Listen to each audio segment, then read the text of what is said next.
नमस्कार दर्शक बंधु ओडिशा रे कालिया योजना को नहीं नुआ मुख्यमंत्री जारी कले आउ एक बड़ घोषणा। तेबे राज्य रे कालिया योजना बंद होई जिवो ना पूर्वपरि चाषी को मिलिबो एने एबे आसिला बड़ अपडेट जहाँकि चाषी माने जानिले होई जिवे खुशी। तेबे आसंतु जानिबा संपूर्ण अपडेट को ता पूर्व वीडियो को लाइक करंतु, चैनल को सब्सक्राइब करनथिले एबे सब्सक्राइब करी पाखरे थिबा बेल आइकन को दबाई रखंतु। ते वर्तमान एबे बड़ अपडेट आसी अछि जहाँकि बंद हेबनी कालिया योजना। नुआ मुख्यमंत्री नेले बड़ पदक्षेप।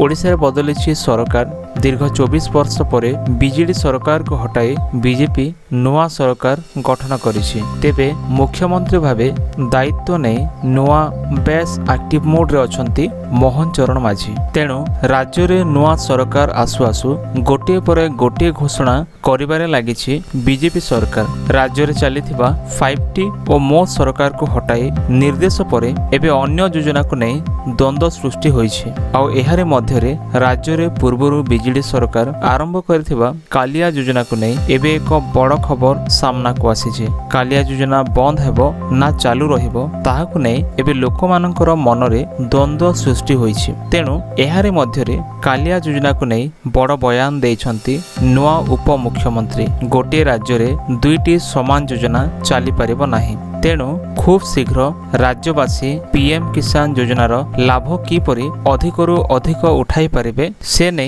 योजना करा जाउछि। से आहुरी मध्य कहिसंती कि निर्वाचन को दृष्टि रखी पूर्वतन सरकार ए कालिया योजना को आरंभ करथिले। बहुत कम लोक एहार फायदा पाउछंती। तेणु एबे भी लोक माने अछंती जे माने ए योजनार लाभ उठाई पारु नाहंती। तेणु ए कालिया योजना पूर्वपरि चालू रहिबो। आ एथिरे चाषी भाई माने जेमिति पूर्वपरि टंका पाउथिले सेमाने मध्य टंका पाई पारिबे।